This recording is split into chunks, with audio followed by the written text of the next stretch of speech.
Thank you, Greville, and Mr. Maloney and the touring group. This is indeed an honour. I should say, if anyone has any difficulty in hearing me, I do have a slight speech impediment. Put your hand up and I'll do better. Stephen Overy's very flattering invitation suggested just one guideline, that this be a talk on Yeats and the learning of the imagination, the title, of course, of one of Kathleen Rain's books. It was her book, Defending Ancient Springs, 1967, that was purchased and read by me when I was an undergraduate in Australia. I still have it. It helped to awaken my interest in the writings of Yeats. I first met her at the Yeats Summer School in Sligo in 1970 and in 72, where her lectures anticipated her books Yeats, The Tarot and the Golden Dawn, 1972, and Yeats, The Initiate, 1986. She shared Yeats's sense that there are ways of knowing more appropriate to the production and reception of art than those of shuffling editors, of whom, as you've just heard, I am one. Bald heads, said Yeats, forgetful of their sins, old, learned, respectable bald heads, who edit and annotate the lines that young men, tossing on their beds, rhymed out in love's despair, to flatter beauty's ignorant ear. Mea culpa. I hope Yeats's rebuke propitiates the lofty shade of Kathleen Rain. As an advisory editor of my journal, she wrote of one particular submission, "This young woman, for I judge her to be a young woman, would be well advised to join a magical order so that the veils of illusion can be stripped off her one by one." Advice which I did not pass on. As a poet, Kathleen Rain depended upon centuries of book learning. As a scholar, she compounded it. Her book had brought me to Yeats's inexhaustible library of book learning, the British Museum, where occasionally she was to be glimpsed. She took it for granted that the imagination was learned, as had Yeats before her. The most important parts of some of these quotes I put up are those in red.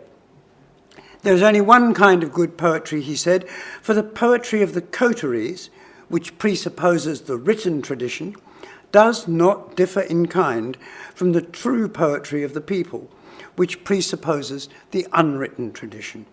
Both are alike strange and obscure and unreal to all who have not understanding, and both glimmer with thoughts and images. I learned from the people themselves, before I learned it from any book, that they cannot separate the idea of an art or a craft from the idea of a cult with ancient technicalities and mysteries. They can hardly separate mere learning from witchcraft, and are fond of words and verses that keep half their secret to themselves." So this is his justification for being a learned poet working in an unlearned tradition. Many years after he had worked on these notebooks at the turn of the 20th century, he recalled when he began to question the Irish country people about apparitions. "Lady Gregory and I collected the stories in her Visions and Beliefs in the West of Ireland. Again and again, she and I felt we'd got down, as it were, into some fibrous darkness, into some matrix out of which everything has come, some condition that brought together, as though into a single scheme, exaltations, agonies, the apparitions seen by dogs and horses. But there was always something lacking. We came upon visionaries of whom it was impossible to say whether they were Christian or pagan, found memories of jugglers like those of India, found fragments of a belief that associated eternity with field and road, not with buildings. But these visionaries, memories, fragments were eccentric, alien, shut off, as it were, under the plate glass of a museum. I had found something of what I wanted, but not all. The explanatory intellect had disappeared." The key phrase in all that, I think, is fibrous darkness. The beliefs of the country people, he thought, were ancient deposits, like sods of turf, rotted down, as it were, into tradition.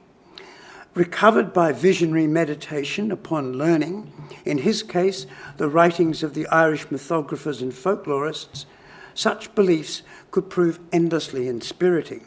Middle-class Ireland, he felt, had prolific journalism. It had Young Ireland societies. It had cultural and national fervour. But, he said, no, and I'm quoting him here, cultivated minority.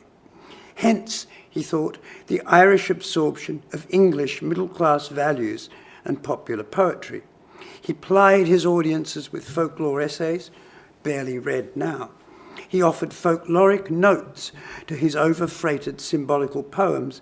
The Wind Among the Reeds, 1899, contains just 37 poems in 62 pages, with an additional 44 pages of notes, some of them as long as 8 pages.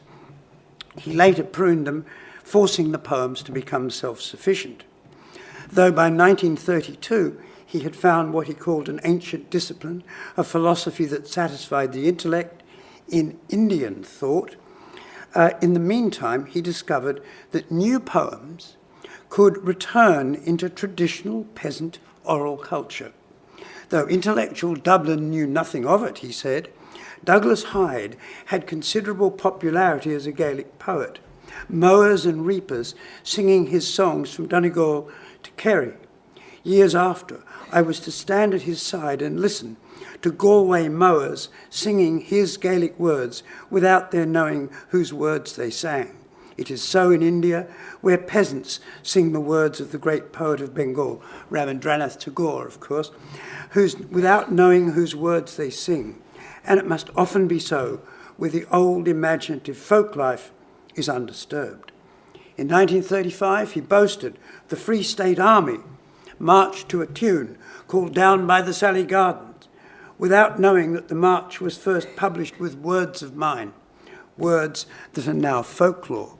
And I think, myself, of Tread Softly Because You Tread on My Dreams, from He Wishes for the Cloths of Heaven, words which one now hears worked into all sorts of contexts. They have returned to folklore. Inspiring others to follow, he left various manifesti about his works which set the background of belief against which he compiled the notebooks that I'm going to talk about. Popular poets, he thought, who had unlearned the unwritten tradition which binds the unlettered to the beginning of time and to the foundation of the word, and who have not learned the written tradition that has been established upon the unwritten. What we now call popular poetry never came from the people at all. Rather, he says, go down into the street with some thought whose bare meaning must be plain to everybody. Take with you Ben Jonson's Beauty Like Sorrow Dwelleth Everywhere, and find out how utterly its enchantment depends upon an association of beauty with sorrow which written tradition has from the unwritten, which had it in turn from ancient religion. Or take with you these lines, in whose bare meaning also there is nothing to stumble over, and find out what men lose who are not in love with Helen. Brightness falls from the air. Queens have died young and fair. Dust hath closed Helen's eye.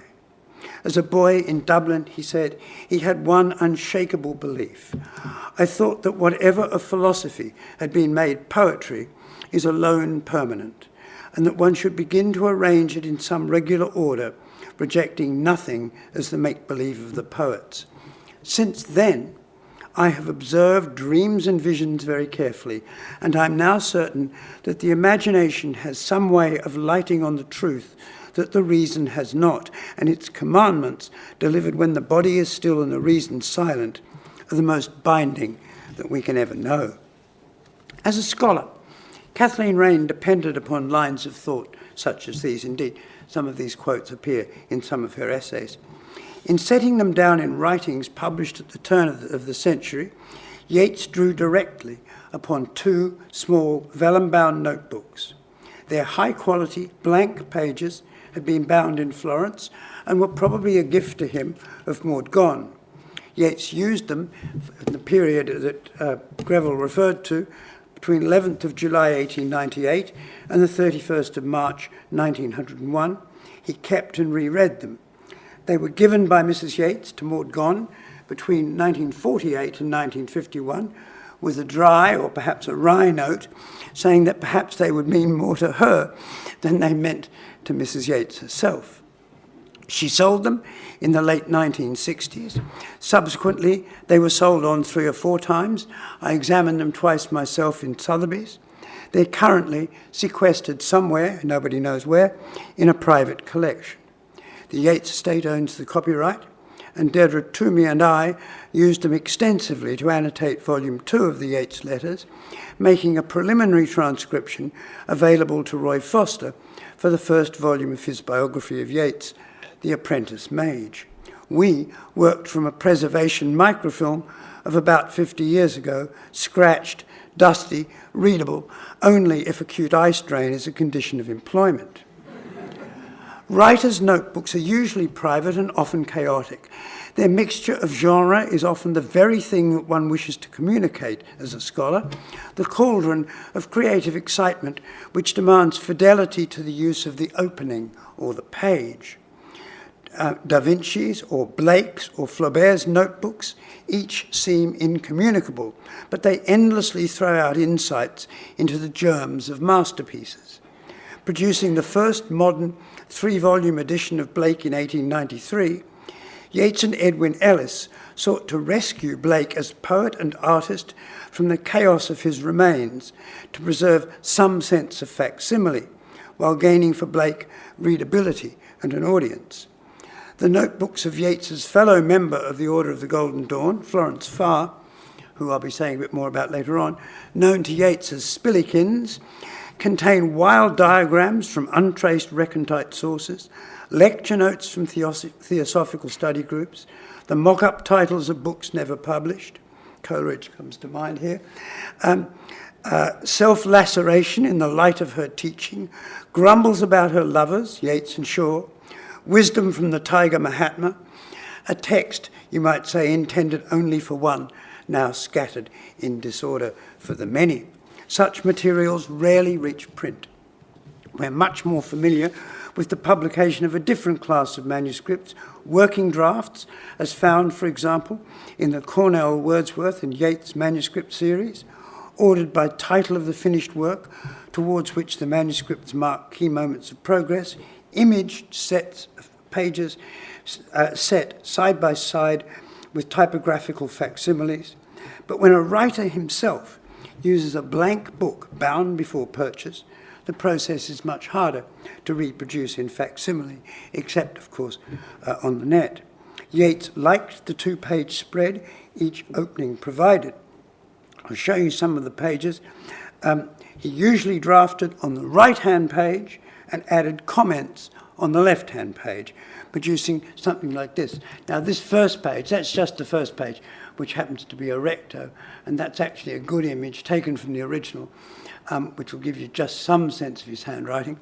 But most of it looks much more like this, with horoscopes and additions, and in this particular case, a rather wild-looking chicken with a butterfly hovering over its head.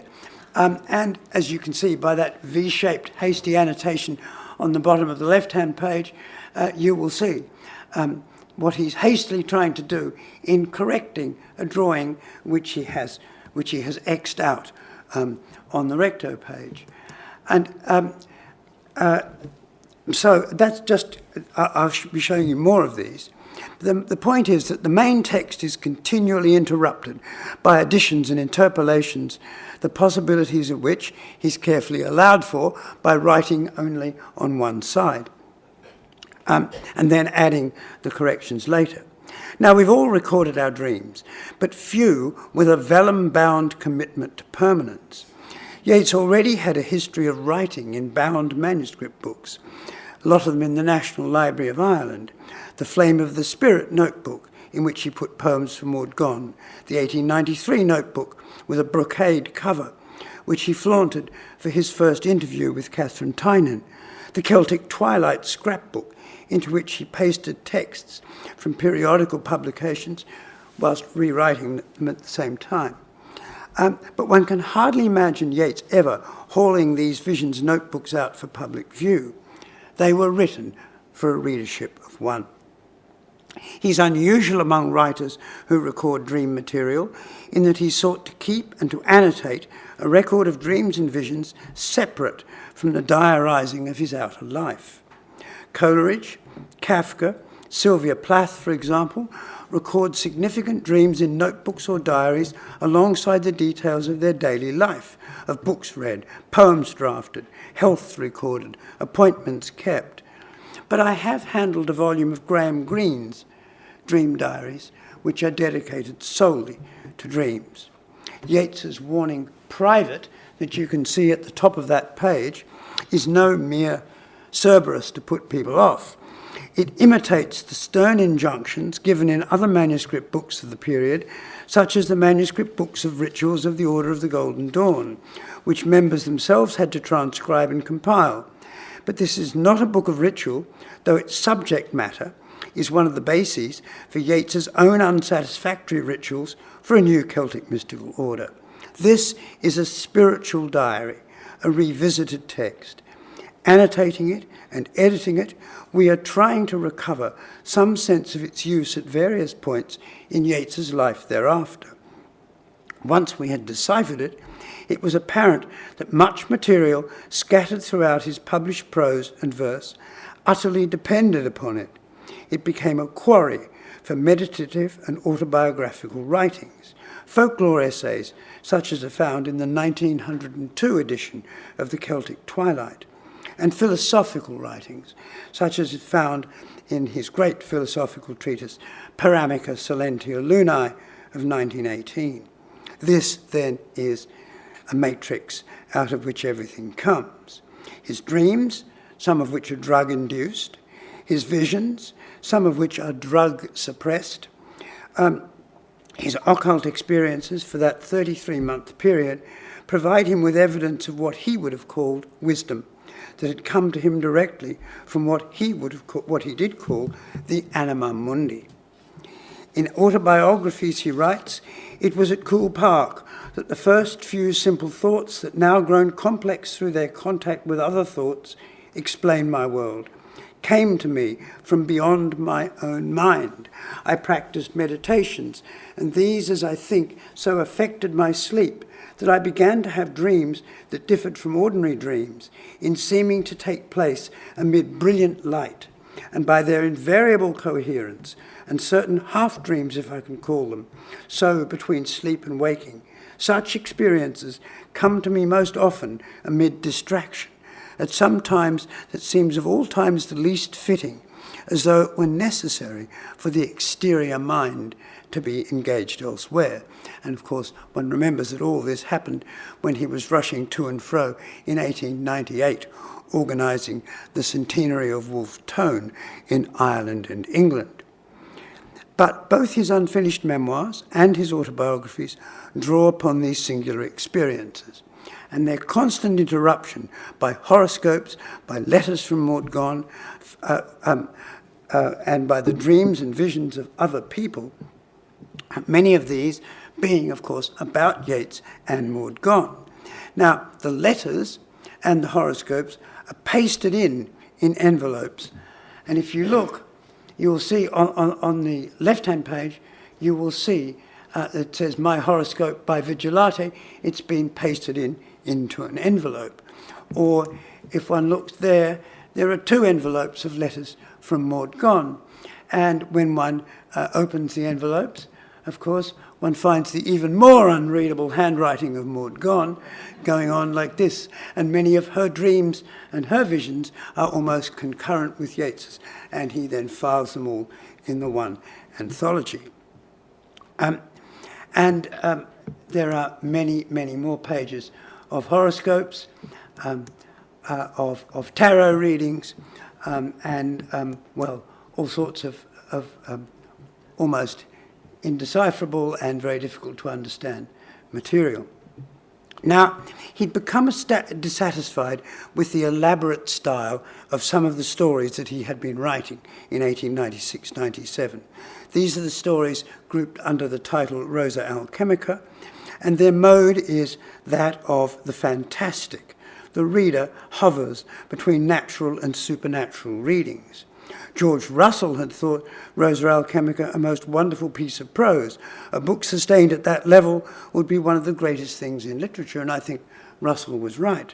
But this wouldn't do for Yeats. For Yeats, its style was too elaborate, too ornamental, and embodied too little actual circumstance. Nothing natural. Always, he said, an artificial splendour.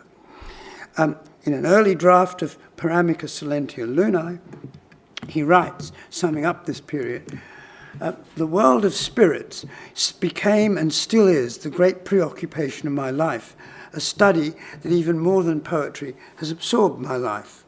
That preoccupation needed to be externalized, but there was no way to put such experience before the public.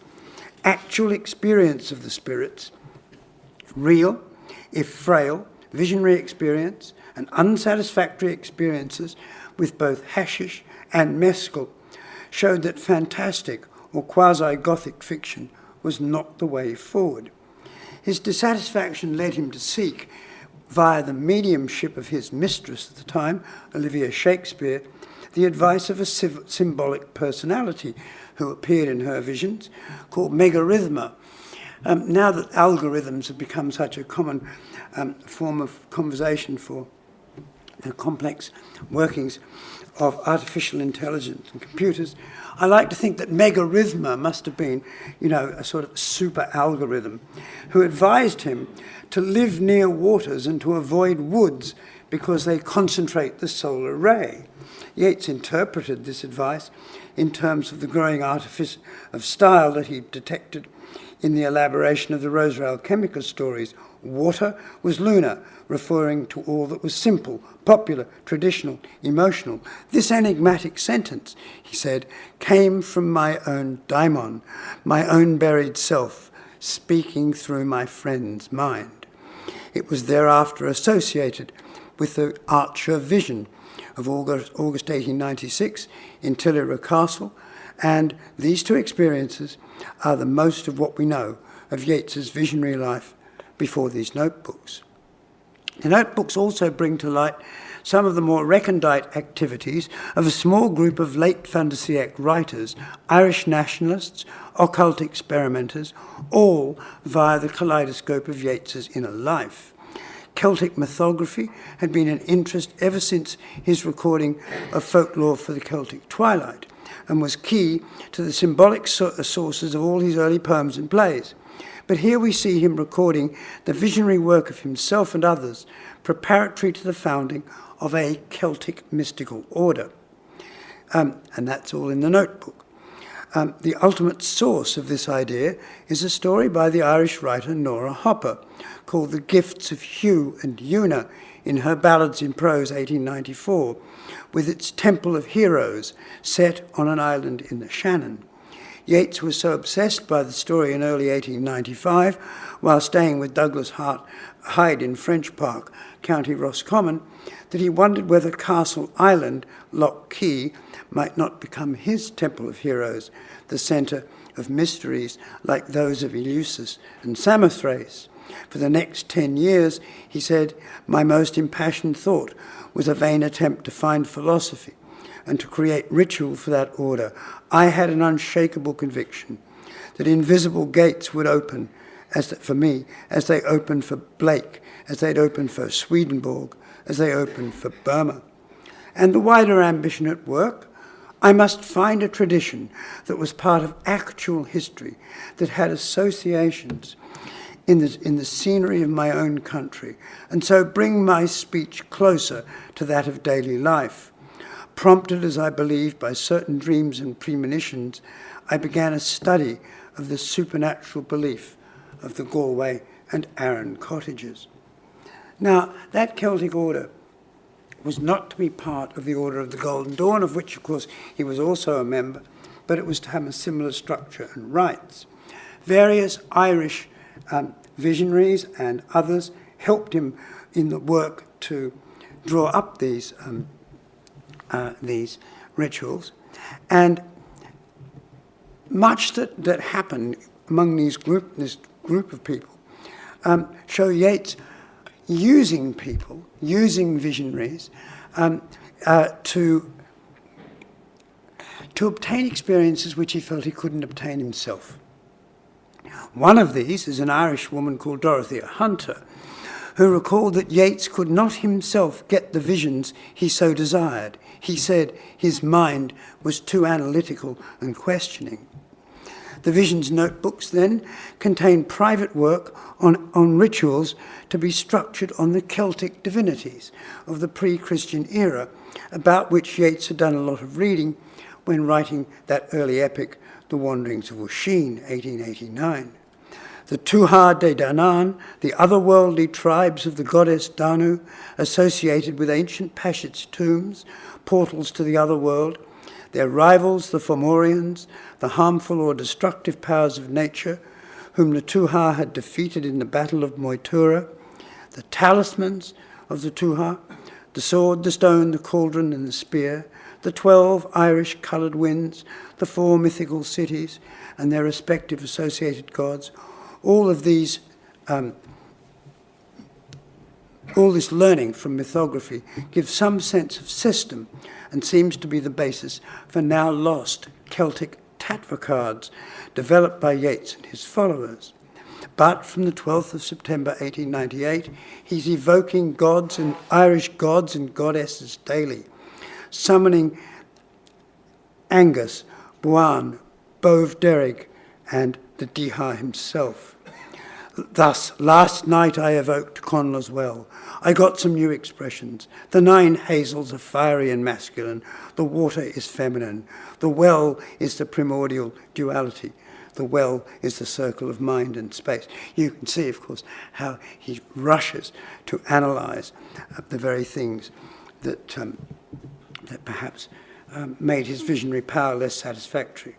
The trouble is also that his emotional life erupts into all this visionary work, and the unreconciled struggle between the would-be Magus and the man in love with Maud Gonne is established right on the second page of the notebook. The intersection explodes in December 1898 at the time of their spiritual marriage, Yeats's words. On the 8th of December came catastrophic revelations of Maud Gonne's previous secret life, her long and now fractured relationship with the French politician Lucien Millevoye, and of the 2 children she had borne him. Yeats intensified their shared visionary and magical life, and by the 17th of December, they experienced in different places, but at the same time, the so-called initiation of the spear, after evoking Angus, who was ominously laughing and mocking. He said, "We were one," wrote Yeats, in the prenatal life. There are lots of early poems, by the way, on that theme. And this prenatal life was now bringing us together. When asked to show us in that life, he showed her a stone and me a most beautiful golden flame-like form. Presently she saw Lou, who said we could now take the initiation of the spear. She saw a tree with a serpent and a great fountain of fire. The spear was held over us. We were told to hold to it. We rose up through the fire. I saw a kind of feathery flame, like the branches of some kind of trees or bush, or heard sounds as if made by falling and crashing metal. Presently I saw the spear put upright, we holding it no more. I was then drawn up, as it seems, into the form of a great goddess, who seemed like Maud Gonne, and like a stone Artemis. I looked out of her eyes. We were told we would get to real initiation in sleep that night and would remember enough to teach others. Well, Maud Gonne 2 days later took off for Paris. Yeats had proposed in the meantime, and she had rejected it, and their relationship was unresolved. Meanwhile, enter the 2 other women, Florence Farr and Olivia Shakespeare, and Yeats records their dreams about all of this. Florence Farr had seen him, quote, dressed in some kind of medieval dress, kneeling before a wayside shrine of what seemed to be the Magdalene in what seemed to be Italy. She saw a spirit haunting this shrine, the spirit of the woman, and that my longing had made this spirit almost material, given it a body, and that I saw it. She tried to get the history of the spirit. She saw a woman very full of life with whom I was in love. I was some kind of student, and yet some kind of noble. I and this woman quarrelled, but whether she loved me was not quite certain. On the whole, it seems that she did. But there were all kinds of complications, and because of this, the woman killed herself. It was then that her spirit began to haunt the shrine, and I to pray there. I used to pray there for many years, till at last I died, and all the while that I prayed, the woman was full of hate, the hatred of that quarrel. When I was dead, I became a bird and lighted upon a bough and sang my love to the spirit. Anyone hear an early echo, pre-echo there of Sailing to Byzantium, I wonder? But she made her hate into a serpent. The serpent climbed a tree and killed the bird. Then the soul that had been the bird became a violet, high up on the hill over the shrine. And now at last the spirit changed. From hate to love, became dew and wept over the flower. But the cold of that high hill froze the dew around the flower, and there it remained for many years enclosed in ice, until at last ice and flower perished, the one melting, the other one blackening and withering. Well, his mistress of the time, Olivia Shakespeare, saw him, quote, in a Persian garden among roses. I was a Greek prisoner and taught many prisoners the Platonic philosophy and made many poems, for I was honoured and well cared for. In the middle of the garden was a marble tomb, in which there was a marble image of a very beautiful woman. And in this tomb I was accustomed to offer incense of sacred herbs that I gathered in the garden, and to lie long in trance, communing with her who was buried there, and my longing almost made her a living body. Among the students, most said that no one knew the name of the queen who was buried there a very long time ago, but one said that it was Cyrene. At last the Persian queen, who loved the man who was myself, became angry because of the woman in the tomb. And because he would have no living love, and because he said that no living beauty was like that marble beauty. And she had him thrust in the tomb and fastened the door on him forever. Well, that too is an obvious source for the poem called The Living Beauty. But there aren't the sources of very many poems in this material, though the material is used in so many different places. And this spiritual marriage continues to haunt many pages of the book, and its non-consummation keeps reverberating in an extraordinary interlude at Sligo between the 23rd of December and 8th of January 1899. Wild visions of the Irish god Angus as enthusiasm and intoxication, and as an Irish Hermes, alternate with visions of a severed head, bloody or with red hair, brown human skulls, as well as sexually charged visions, such as that of a man with a great tongue too large for his mouth, followed by hallucinations of Maud Gonne's violet scent. Mainly, Yeats used standard Golden Dawn evocations to induce these visions, meditations upon tatwa cards, symbols of the elements, typically to direct clairvoyance in others, but also used to banish evil or negative visions. They're what the Golden Dawn classified as etheric experiences, i.e. three-dimensional, with the visionary at times a participant. Some visionary experiments recorded a joint, Yeats and the Irish poet George Russell seeking visions of hamadryads in Liddicorn Castle, County Galway. And there it is on the left in a contemporary photograph, and on the right in a drawing by Russell done at the time that all this was going on. Some of these visions are recorded in the notebook in graphic form by Russell himself. There being one of them, this strange pastel drawing of an Irish god, suggesting that Irish gods prefigured David Bowie, it seems to me, in a punk headdress, but then many of Russell's otherworldly drawings show resemblances to punk or Mohawk styles. And these are other drawings done at the same time. Much of this visionary activity is also noted solemnly by Lady Gregory. At Liddicombe Castle, they saw visions of a man in armour and a black pig and a tall woman and a black man. A.E. saw all of these, Yeats saw only some of them. Now, key episodes from these notebooks are transcribed directly, sometimes glossed with additional memories, plainly mobilised by the process of rereading, sometimes an experience which is only sketched or recorded fragmentarily in the notebook. For example, George Russell's suicidal impulses at the time are expanded with greater frankness in Yeats's memoirs. He often has visions of books. On Sunday night, or rather early last Monday morning, I went to sleep on my back, with the result that I seemed to pass through a half-nightmare state of no great importance, and then to awake into a kind of beatific trance. I was shown 2 books full of pictures of marvellous and curious beauty, and told that one contained lost poems by Blake, and the other something, whether doctrine or what, I could not remember, that had influenced him. I remember too a picture, whether by him or an influence over him, I know not, which was round, a sky full of faces, faces more Greek than his pictures are. I saw diagrams too, showing Satan and his symbols rising into the heavens. There was much about his wings.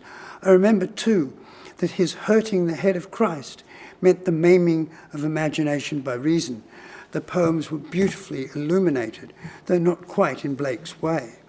I read, then I presently came to a bad verse. A voice then said that I was no longer seeing properly. I asked questions, but was told, I think, that I could not hear or see more at that stage. And then, almost immediately, I saw a book written and painted on dual leaves, and fixed my eyes on a scene, how indigo on one page, a kind of abyss, or the night sky. The book changed into a shower of withered leaves. I then saw other withered leaves. I heard a voice say that the woman in the white dress was a spirit of November and of winter nights. I heard a voice say, "Your heart is heavy as lead. The light of your eyes is dead. Think of the world to come. We are the whirling ways." I felt a sensation of winds blowing. I saw indigo colour and a faint white cross. I was conscious of being unable to see things that were all about me. I saw to my left, but very badly, many laughing faces, and to my right a sheeted and death-like spirit. I heard a voice cry, "Lay your hand on my heart and your lips upon my lips." I saw a most radiant and noble face bend over mine, but was conscious of the same struggle to realize things that I could not realize. All the while, I saw Russell with my outer eyes. He was perfectly still, so still that I thought he was unconscious.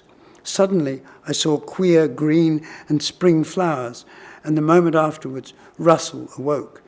He had seen a great abyss of spirits and great shining things, and a spirit of a man laid in a trance upon a cross, and much more that faded from him as he awoke. Well, there is, of course, a tradition of unfinished poems, poems fading as they're being written, never being finished, and so on. And maybe Greville might like to talk a little bit more about that later. Russell seems to have had at this stage of his life a saintly capacity for mystical vision. Conversely, he was, I think, a negligible, if very well-selling poet. Yeats's marginality, however, also distinguishes the poet from the magician. Yeats had no talent whatever for constructing rituals for his Celtic order compared to the rituals which were in the order of the Golden Dawn. Conscious of his weaker visionary powers, he tried to enhance his visionary experiences with both hashish and mescal. Yeats was one of the earliest people to be experimented on with mescal, written up in the Lancet, incidentally, without giving his name, in 1897.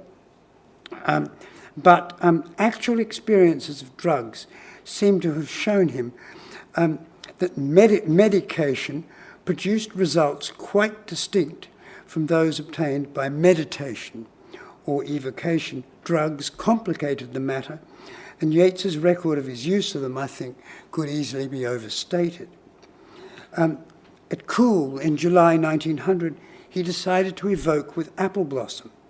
I had no true vision, but a visionary dream. I dreamed that I was going through a great city. It had some likeness to Paris, around Auteuil, at night.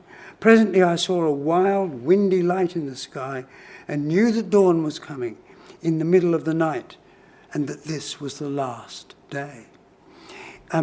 In February 1903, this visionary dream was published as a dream of the world's end in Pamela Colman Smith's Green Sheaf. It offers a phantasmagoric condensation of the events, public and private, I think, of 1898. The published text had an introductory explanatory paragraph. I have a way of giving myself long, meaning dreams by meditating on a symbol when I go to sleep. Sometimes I use traditional symbols. Sometimes I meditate on some image which is only a symbol to myself. A while ago, I began to think of apple blossom, always associated, of course, throughout his poems with Maud Gonne, as an image of the East and a breaking day. And one night it brought me, not as I expected, a charming dream full of the mythology of sunrise, but this grotesque dream about the breaking up of an eternal city. Perhaps grotesque dreams were an occupational hazard of the dreamer, caught in a failed thaumaturgy. The magus cannot control visions which, as it were, turn against him. This also seems to be related to Yeats's limited visionary powers. A taxonomy of visionary experiences was to be expected from a writer who re-dreamt materials from his own writing and reread his own record of visions and dreams as he rewrote. I want to pause for a moment on this redreaming and rereading and rewriting. That Yeats rewrote his poems continually before and after publication and collection is almost the first thing a reader of his work comes to learn, sometimes disarmingly. I've remarked that these notebooks demonstrate only a few particular sources for poems, but they show patterns of obsession with the symbolical subjects of poems already published in some shape or form, but yet to reach their final form, or indeed the forms in which they would be first collected. Yeats's dreams play across the entire symbology of what he'd already published. Plays, poems, The Celtic Twilight, The Secret Rose on the one hand, delving deeper into Celtic folklore, and on the other and less successfully, laying some groundwork for the ordering of the materials into the rites of a Celtic mystical order. There is in all of this a deep solipsism in the writer as a self-reader. In 1893, he drafted a quatrain claiming that his rhyme must be a dyed and figured mystery, thought hid in thought, dream hid in dream. By 1908, reflecting on certain poems in The Wind Among the Reeds, he recalled, "When I wrote these poems, I had so meditated over the images that came to me in writing ballads and lyrics, The Rose and the Wanderings of Oisin and other images from Irish folklore, that they had become true symbols. I had sometimes when awake, but more often in sleep, moments of vision, a state very unlike dreaming, when these images took upon themselves what seemed an independent life and became part of a mystic language which seemed that it would bring me some strange revelation." The dreams recorded in the notebooks are partially controlled by the dreamer. These and hypnagogic visions before sleep, concurrent dreams, are analysed in the book of 1918, Per Amica Silentia Lunae. There are also waking hallucinations superimposed upon the ordinary, non-hallucinatory environment. Failure of true vision was as central to the writer's creative economy as was delay. The composition of The Wind Among the Reeds depended upon obsessive and recurrent imbrication of redreamt dreams, and it becomes a bit like what De Quincey calls involutes of earlier works. Thus, Yeats's 1899 note to the lyric, which everybody knows, entitled The Cap and Bells. "I dreamed this story exactly as I have written it. I dreamed another long dream after it, trying to make out its meaning and whether I was to write it in prose or in verse.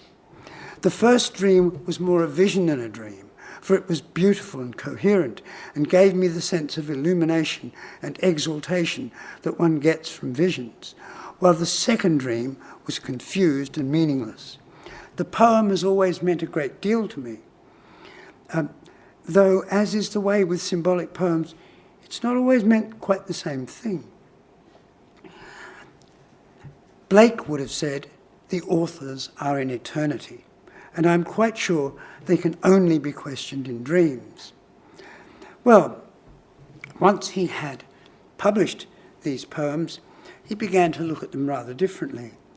Being troubled at what was thought a reckless obscurity, he said, I tried to explain myself in lengthy footnotes, into which I put all the little learning I had and more wilful fantasy than I now think admirable, though what is most mystical still seems to me the most true. In his introduction to his poems in 1901, he said, I do not think that anybody who knows modern poetry will find obscurities in this book, immediately qualifying that very rash statement with I'll put this on the screen, I think. In any case, I must leave my myths and symbols to explain themselves as the years go by, and one poem lights up another, and the stories that friends, and one friend in particular, that's Lady Gregory, have gathered for me, or that I have gathered myself in many cottages, find their way into the light. I would, if I could, add to the majestic heraldry of the poets, the great and complicated inheritance of images, which written literature has substituted for the greater and more complicated inheritance of the spoken tradition. Some new heraldic images gathered from the lips of the common people. Now finally, I want to say something about the genuine mystical visions that appear in these notebooks.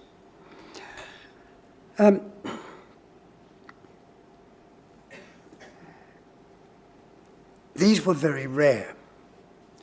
But here's one, recorded on the 27th of August, 1898. Shortly after the visions of the Book of Poems I recorded on the 14th of July, I had another experience when sleeping on my back. I awoke slowly and could not remember what I had seen, but knew that I had been told that the love of God was infinite for every human being, because every human being is unique, and God's love can find no other capable of satisfying the same need. This was mixed up with some incoherent dream. I was not in a true trance, but perhaps had been. The day before, I had suddenly felt a sense of dependence of the divine will, and had passed for a moment into a state of passive mysticism unusual with my nature, which has been shaped by thaumaturgy. I also had the experience of the wind blowing over me from the feet up again, but cannot recollect the circumstances. In my divination of 2 or 3 days ago, I noticed the great difficulty is that the cards produce the vision appropriate to their universal symbolism more readily than the vision of their partial symbolism. This thought came to me, as I believe, supernaturally, he wrote, and this direct experience of the numinous was believed by Yeats to be the root of Christian mysticism. Its rarity guaranteed the poet's place in the scheme of things, below the saint or the magus. It fed back directly into what Yeats published as folklore, and the experience I've just recalled was published immediately, it seems, well, very quickly anyway, in 1902 as one of the new chapters of the Celtic Twilight, linked to a second, this is the vision about there being no human soul is like any other human soul, and therefore the love of God for any human soul is infinite, because no other soul can satisfy the same need in God. A few nights after this, I awoke to see the loveliest people I have ever seen. A young man and a young girl dressed in olive green raiment, cut like old Greek raiment, were standing at my bedside. I looked at the girl and noticed that her dress was gathered around her neck into a kind of chain, or perhaps into some kind of stiff embroidery, which represented ivy leaves. But what filled me with wonder was the miraculous mildness of her face. There are no such faces now. It was beautiful, as few faces are beautiful, but it had not, one would think, the light that is in desire, or in hope, or in fear, or in speculation. It was peaceful, like the faces of animals, or like mountain pools in the evening. It was a little sad. Now, these experiences are sometimes deployed in works of fiction, in his unfinished novel, The Speckled Bird, but they are more frequently to be found in his autobiographies, where he sums up this great period of vision and dream. I found that after evocation, my sleep became at moments full of light and form, all that I'd failed to find while awake, and I elaborated a system of natural objects that I might give myself dreams during sleep, or rather visions, for they had none of the confusion of dreams, by laying upon my pillow or beside my pillow certain flowers or leaves. Even today, after 20 years, the exhalations and the memories that come to me from bits of hawthorn or some other plant seem, of all the moments of my life, the happiest and the wisest. Well, I just want to stop in a second, but let me ask, why did he give up this notebook at the end of March 1901? The quarrel in the Order of the Golden Dawn had estranged him from Florence Farr and from Dorothea Hunter, key figures in his mystical life. The theatre increasingly consumed him, and his own great period of visionary activity just seemed to be over. There might have been, or seemed, little point in seeking from others then what he could not achieve himself. I see the trajectory of his work then as something like this. Insofar as visionary experience was concerned, Rosa and Chemica and the fantastic as a style had to be written off. Experience had to find a way to prevail over literary convention. Speculative prose took over from fiction. His first published reference to the notebook is in the famous essay called Magic, drafted in December 1900, offered as a lecture in May 1901, and published a little later in 1901. Though it includes one episode from the notebook, Yeats wrote, "I have written of these breakings forth, these loosenings of the deep, with some care and some detail, but I shall keep my record shut. We who write, we who bear witness, must often hear our hearts cry out against us, complaining because of their hidden things." So there it really remains. It remains for him as a book of evidence to himself that he had undergone a period of vision, however fragmented, and was not simply dependent on the powers of others. The problem for Yeats's belief in visionary experience, I would suggest, is that he was a writer. Representing experience of the supernatural to unbelievers, he found inordinately difficult. Affirmation by declaration proved for him to be the best accommodation of the supernatural. In a draft of Paramica, he wrote that the notebooks contained much recorded at the moment it happened, and while the memory was clear, that once I had thought to publish, but I am no longer of that mind. Why should I hope to convince when notably accurate and careful men have failed? I am an imaginative writer, and so must appear to be one of those who lose themselves in the fancy. I will but say, like the 12-year-old boy in the Arabian Nights, "O brother, I have taken stock in the desert sand and of the sayings of antiquity." I'll stop there. I have a question to ask later on, but some of you may have questions first. Thank you.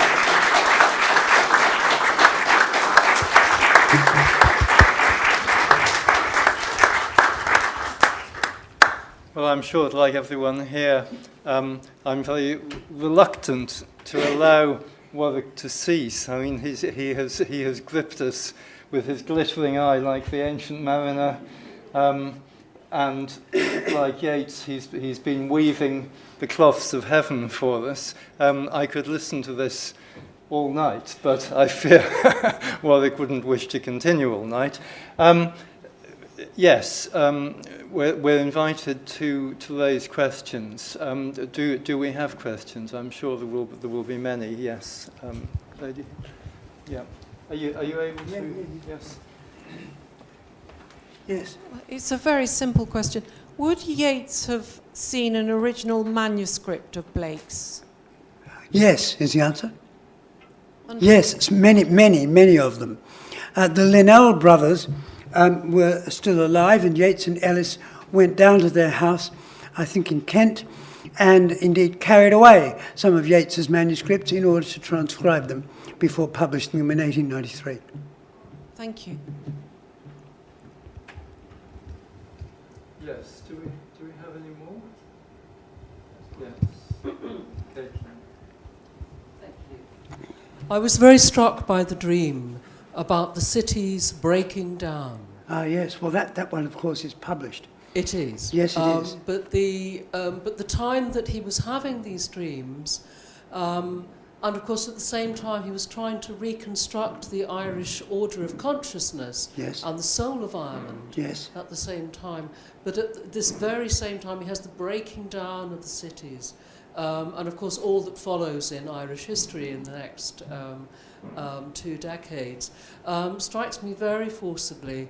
It's often said in Scottish culture that that the vision of the fairy, when one goes into the other world, one is aware of war in the other world before it comes out into this world. I see. It's very interesting. He's Yes. got this creative and these destructive streams both at the same time.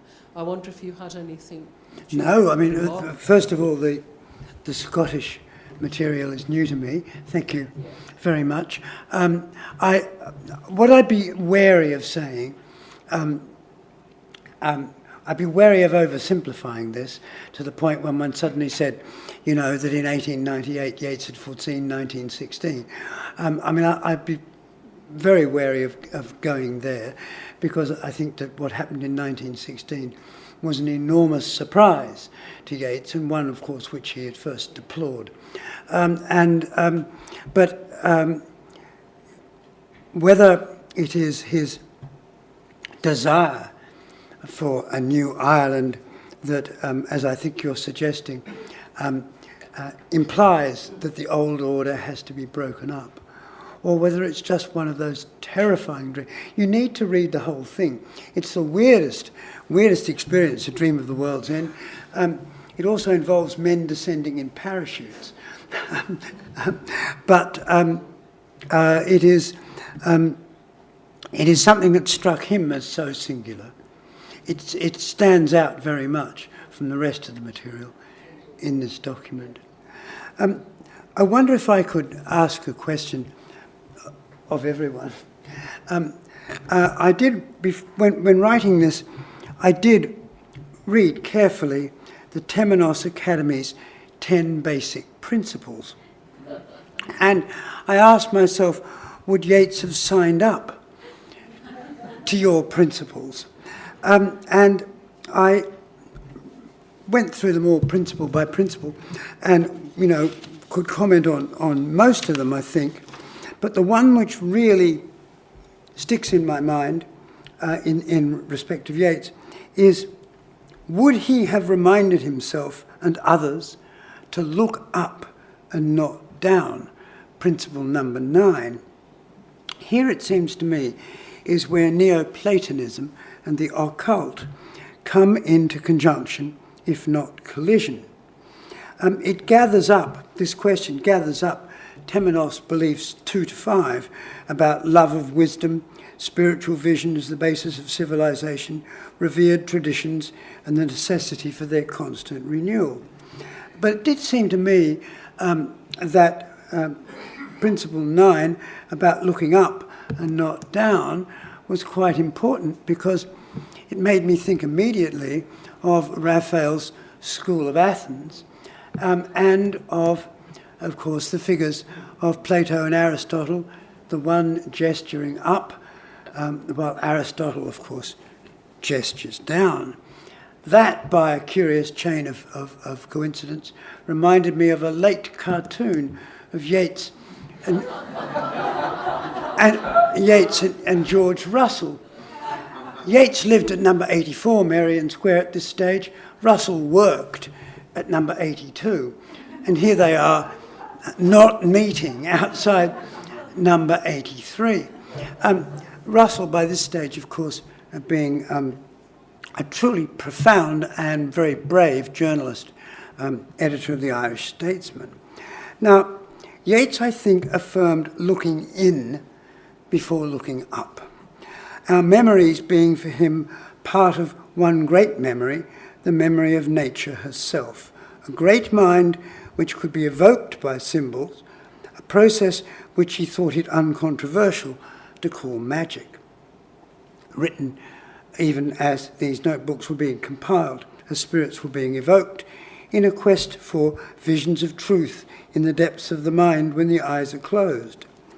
But while he says he wishes he could put the belief in magic from him, he also fears the consequences for humanities of the slow perishing through the centuries of a quality of mind that makes that belief and its evidences common in the world. Now, by the time you get to his age as Nobel Prize winner, in 1927-28, he writes a poem, of course, in which he writes his will. Trapped by the humiliations of old age, he decides it's time to declare his faith. And this is where it's surprising for those who feel that looking up is Platonic, and that's what Yeats did. And I declare my faith, he says. I mock Plotinus' thought and cry in Plato's teeth. Death and life were not till man made up the whole, made lock, stock and barrel out of his bitter soul. I, sun and moon and star, all, and further add to that being dead, we rise, dream and so create translunar paradise. And it seems to me this is his wonderful, wonderful phrase, being dead, that this is where we each add, as it were, our separate wisdom via supernatural dreams to human tradition. And so the Temenos principles have set me thinking, you know, but yes, he would acknowledge divinity. He would, of course, love wisdom and so forth. All of those things which are in your principles. But he would have been, I think, a sceptical member of the Academy.